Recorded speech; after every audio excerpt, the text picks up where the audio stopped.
Gather round, friend, and join me by the fire. I have a secret to share. When I was a child, I lived with my grandma. She allowed me to watch unsolved mysteries. Fast forward to 2008, my freshman year of college. A series of armed robberies on campus escalated into a serial rapist's reign of terror. That's when I created my first crime podcast.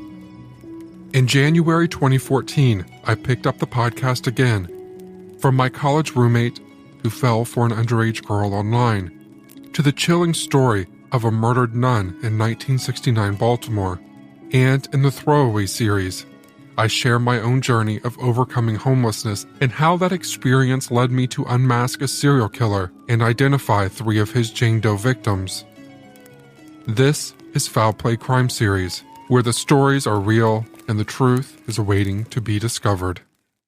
As the police officers across the interview table from 15-year-old James Denovan continued to ask him about the newspaper cutting that had been found in his wallet following him being arrested and charged with indecency in August 1960, he began to break down, knowing he was going to have to come clean, knowing he was going to have to give evidence against his friend. As he contemplated the repercussions to what he was about to do, he smiled to himself, thinking that while the police thought they only had him for indecency, they in fact were about to see a recent murder be solved. As James Denovan got ready to tell officers just what had transpired on the night of the 6th of April 1960, he thought back to a year earlier, where it had all began.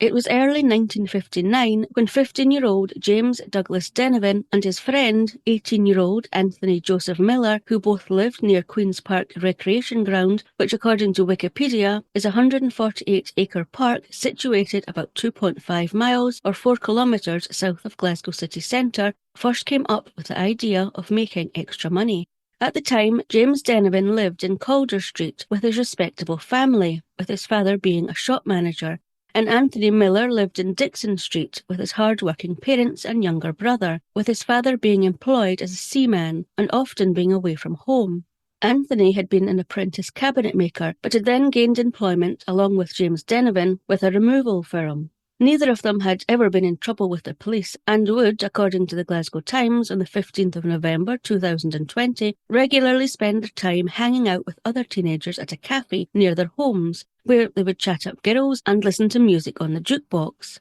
It was in this very cafe where James and Anthony came up with the idea where they would become partners in crime in order to make what they thought would be easy money. It was due to the pair living so close to Queen's Park Recreation Ground and what it was known for back in the 50s and 60s that would aid the pair's money-making plan. According to an article in the BBC News in July 2017, homosexuality among men was illegal in Scotland until 1980, despite England and Wales partially decriminalising homosexuality in July 1967, 13 years prior, with historian Dr. Gail Davis saying in the same BBC article that the delay in Scottish law finally coming into line with England and Wales was due to it being argued that Scotland had a more lenient approach to homosexuality and that it was more difficult to actually be prosecuted for homosexuality in Scotland, and so there was no need to interfere with the law, and it was best just to leave it alone. Perhaps if a change in law had come much sooner, then James Denovan and Anthony Miller would not have been able to, for over a year, target homosexual men who would meet in Queen's Park at night for illegal sex.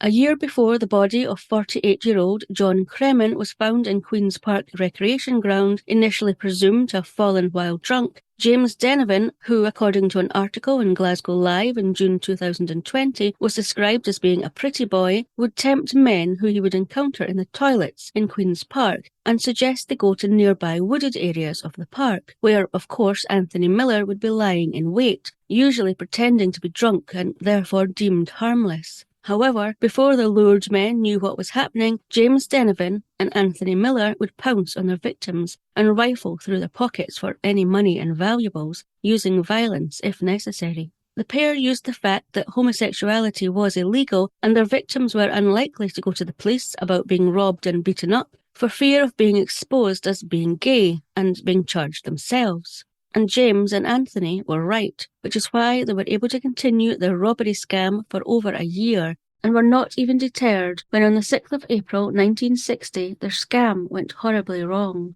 Sadly, there is very little known about 48-year-old John Cremin, other than, according to an article in Glasgow Live, he was a local hardman and thief who, on the 6th of April 1960, was caught up in James Denovan and Anthony Miller's scam, ending in his murder. Like I said, when John Cremin's body was initially discovered the next day by a dog walker, it was believed he was drunk and had simply fallen. It wouldn't be until a post-mortem was carried out and the cap he had been wearing was then removed that his severe head injuries were revealed, with the post-mortem stating that John had died from massive head injuries, at which point a murder investigation was launched, the first job being to find out who this man was, as he had no wallet or identification on him. And so 2 days after John's body had been found, an appeal was made for anyone to come forward if they recognised this man's description. It's not known if anyone came forward who recognised the description of John Cremin as being their loved one, but the reporting at the time stated that he was of no fixed abode and suggested that he likely had not been missed by anyone, his identity only being discovered upon James Denovan being arrested in Queen's Park in August 1960 on unrelated indecency charges, and upon detectives going through his wallet and finding the very same newspaper article appealing for relatives of the man found murdered at Queen's Park Recreation Ground to come forward, and finding this suspicious had confronted James Denovan, who eventually broke down and told detectives just who this man was and what had happened to him.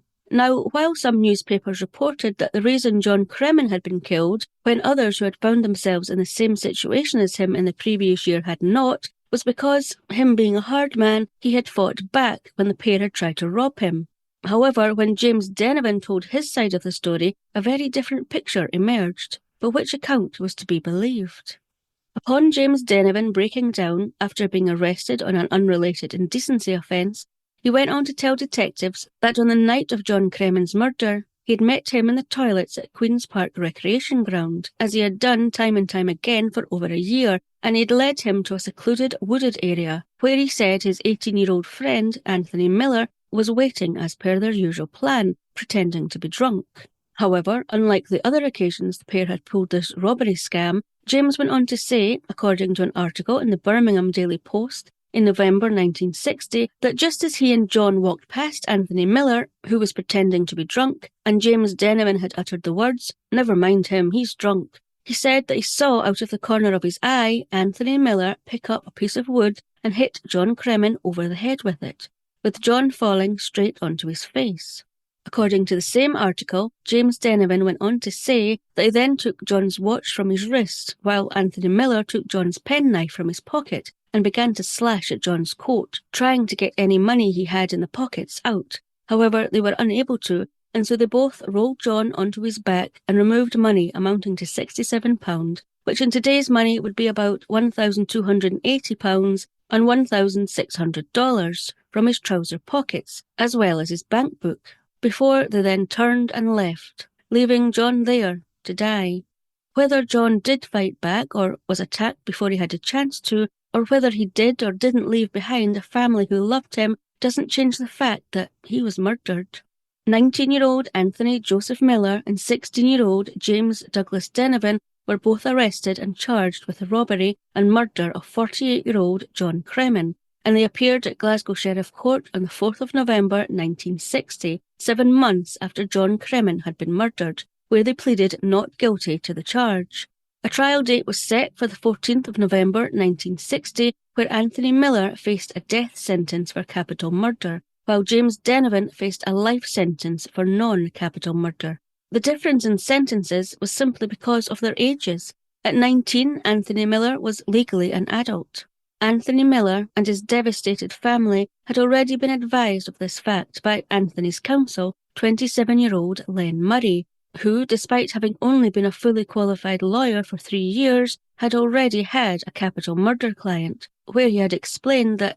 despite Anthony's young age, because of the Homicide Act 1957, which stated that if a murder takes place during the course of a robbery, the perpetrator will face a death penalty, Anthony, being only 19 years old and being a first-time offender, made no difference, and he was automatically eligible for the death sentence. Shocked by this, Anthony and his family now could only hope that the jury returned a not guilty verdict for murder. No doubt at this point, the seriousness of their situation may have begun to sink in, as detectives discovered following speaking with witnesses that the murder of John Cremin certainly hadn't appeared to have affected either boy before they were arrested, with some witnesses saying, according to an article in the Glasgow Times in November 2020, the very night after John Cremin had been murdered, the pair had apparently gone to the cinema to see the film Tommy the Toreador, which is a British musical comedy, followed by splashing out £5, which in today's money would be about £93 or $118 of the money stolen from John on drinks, before apparently then lighting a cigarette using one of the stolen notes from John. Also, the fact that their latest robbery victim had been killed did not deter the pair, as they continued to target and rob homosexual men for months, right up until James Denovan was arrested for indecency and he finally confessed to his part in the murder of John Cremin. The fact at least James Denovan had clearly shown no remorse following the murder of John Cremin was further revealed when, upon another witness being questioned by the police, they said, according to an article in the Scotsman on the 17th of November 1960, that apparently he had taken another boy to the place where John Cremin's murder had occurred and called for a 2-minute silence for the man who had flaked it, shortly before the post-mortem revealed that John had in fact been murdered and had not simply fallen whilst drunk. When the trial at the High Court in Glasgow began on Monday the 14th of November 1960, the pair now faced further charges of assault and robbery, as brave homosexual men had come forward to admit that they too had been victims of the pair's robbery scam in Queen's Park Recreation Ground throughout 1959 and 1960. Both Anthony Miller and James Denovan pleaded guilty to these charges, but continued to plead not guilty to the charge of murder, and the trial began. While Anthony Miller did not take to the stand throughout the 3-day trial, James Denovan did. He was asked what his part had been in the scam of robbing homosexual men in Queen's Park, to which he replied, according to an article in the Birmingham Daily Post in November 1960, "I was used as a decoy to attract these men out to some place where there was nobody around," going on to say that Miller would get hold of them and go through their pockets, and then we would rob them. Usually Miller threatened them. There was never any violence used first. He was then asked by his counsel specifically about the night John Cremin had been murdered, asking if it had been part of the arrangement that Anthony Miller would strike John over the head with a bit of wood, to which James Denovan replied, "No, that was not arranged," suggesting that this part of the plan had been carried out completely independently by Anthony Miller. James Denovan then left the stand. At the end of the third day, the 16th of November 1960, the Advocate Depute and both defence counsels summed up to the jury, followed by Judge Lord Wheatley, who, according to an article in the Scotsman on the 17th of November 1960, said of the capital and non-capital charges against both boys, "There may be, very naturally, at the back of your mind, the consequences of a finding of guilt on such a charge, and that consciousness may not be lessened by reason of the fact that the accused are only boys, who were only 18 and 15 years of age, respectively, when the crime is alleged to have been committed. But on the other hand, there is a background of vice, depravity and violence, which may have shocked and astonished you. It would be wrong of you to allow sympathy to overcome judgment and reason." He went on to say that if the jury believed the evidence presented, then I direct you in law, there is no room for culpable homicide at all in that situation. It was murder. He also went on to warn the jury regarding James Denovan's evidence, saying that there was also the danger that he could have told the story that it had been Anthony Miller who had hit John Cremin over the head with a piece of wood, which in turn excused himself, only implicating Anthony Miller, but went on to say, subject to this warning, you can still believe him if you're so minded. The jury then retired for 33 minutes before returning to convict both boys. 16-year-old James Douglas Denovan was found guilty of non-capital murder and sentenced to life in prison, and 19-year-old Anthony James Miller was found guilty of capital murder, at which point the judge donned the black cap and sentenced Anthony Miller to be hanged on the 7th of December between 8 and 10 a.m. The female jury members wept as Anthony was condemned to death. The pair were then led away, James Denovan being sent to Greenock Prison to begin his life sentence, and Anthony Miller to the condemned cell at Berlin prison to await his fate. But the 7th of December, the execution day, came and went, and Anthony Miller still sat in his cell. Upon Anthony Miller's sentence being passed, his parents, Marie and Alf, alongside volunteers, immediately began to campaign to have it reduced to one of life imprisonment, erecting a stall in Glasgow city centre where they stood in the rain and freezing cold, and eventually amassed more than 30,000 signatures. And with the help of Anthony's lawyer at the trial, Len Murray, this petition was sent to the Scottish Court of Criminal Appeal, as well as appealing on the grounds, according to the Scotsman on November 1960, that Judge Lord Wheatley failed to direct the jury that it was open to them to return a verdict of culpable homicide, and that instead he had directed the jury that they were in fact not entitled to return such a verdict. However, the appeal was dismissed by 3 judges who said, according to the Scotsman in December 1960, that the appeal was completely devoid of substance, and that they were astonished that such an allegation was made. At this point, a new execution date was set for the 22nd of December 1960. Anthony's lawyer, Len Murray, told of his anger towards the 3 judges in an interview with the Daily Record in 2010, where he said, "This was a capital case. A boy's life was at stake, but we were made to feel that it was impertinence to bring that case into the appeals court." Anthony's family and lawyer refused to give up, though, and the petition was sent to the then Secretary of State for Scotland, seeking a reprieve for Anthony Miller. However, on the 19th of December, this was also rejected. All anyone could do now was wait for the execution day, 3 days before Christmas. The day before the execution was due to take place, Anthony's mum, Marie, sitting in her living room, spoke to the Daily Record newspaper, where she said, "Now is the end of everything for Tony and me. He used to bring stray cats and dogs into the house, once an injured bird. Violence was alien to him, but what's done cannot be undone. I will never remember him as a killer." Anthony's dad, Alf, was said to have been heartbroken. Many years later, Anthony's lawyer, Len Murray, told the Daily Record newspaper, "I could not believe what was happening. They were actually going to hang the boy. Here we were in the latter part of the 20th century in a civilised community which was going to hang a 19-year-old boy."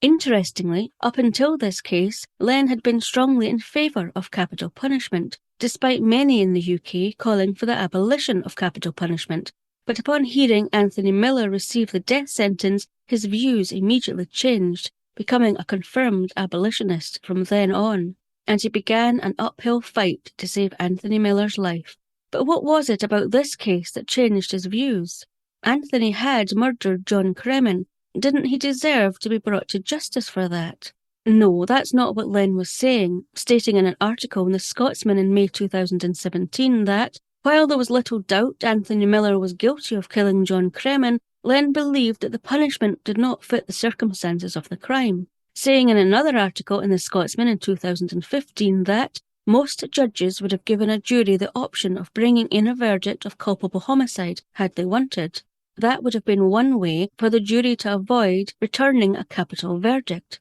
Going on to say, though, that Lord Wheatley was never a judge for soft options. Len Murray did go on to state in the Daily Record in December 2010 exactly why, from the day Anthony Miller was sentenced to death, he was against the death penalty, saying, "I saw firsthand the appalling hurt it caused perfectly innocent people. I saw what effect the sentence of death on Tony had upon his mother and father. No society has the right to inflict that never-ending torment upon innocent people. Those poor souls would carry that loss for the rest of their lives. That memory would never ever be erased from their minds. A punishment far greater than any other that man could ever possibly devise was being handed out to 2 innocent individuals, the parents of the condemned boy." Len Murray continued to work as a criminal lawyer in Scotland until 2003 when he retired as an acclaimed lawyer in Scotland. Throughout his 60 years as a lawyer, Len had many clients, including the likes of Billy Connolly and Paul McCartney,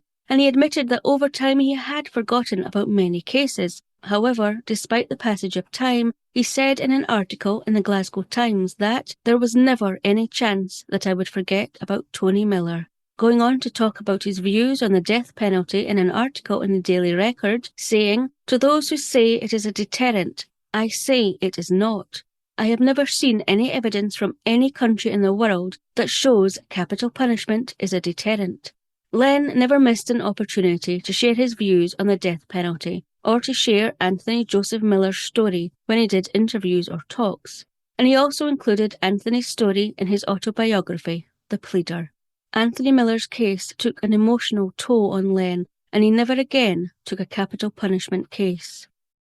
It was Thursday the 22nd of December 1960, just before 8 a.m, and 19-year-old Anthony Joseph Miller was led from the condemned cell in Barlinnie Prison in Glasgow to what was known as the hanging shed, where, at 8 a.m. precisely, a black cloth hood was placed over his head and a noose was placed around his neck. Anthony Miller is said to have uttered the words, "Please, mister," before the trap door was released, and he fell to his death at 8:02 a.m. As Anthony Miller's body fell through the trap door, ending his life, 3 men stood outside Barlinnie Prison, 2 of whom had simply been passing and had stopped as a matter of interest, and the third man, Bob MacDonald, said, according to the Coventry Evening Telegraph on the 22nd of December 1960, and the Glasgow Times in 2017, that he was keenly interested in criminal trials and was against capital punishment, but did believe that in Anthony Miller's case it was justified. Whatever people felt about Anthony Miller being sentenced to death by hanging, his case will forever be known as the case that helped herald the end of capital punishment in the UK, with Anthony Miller being the last person to be hanged on the gallows of Glasgow's Barlinnie Prison, and the second last person to be hanged in Scotland, with the last person being Henry Burnett for murdering Tommy Guyon in Aberdeen in 1963, before capital punishment for murder in the UK was suspended in 1965, before being abolished in the UK in 1969. According to an article in The Scotsman in November 2015, a total of 33 men and 1 woman were hanged in Scotland in the 20th century. Anthony Miller's story lived on in a theatre play in 2010 called Please, Mister, which depicted his last days in the condemned cell, followed by a television movie, Please, Mister, the Tony Miller story, which was released in 2012 and also depicted Anthony Miller's story.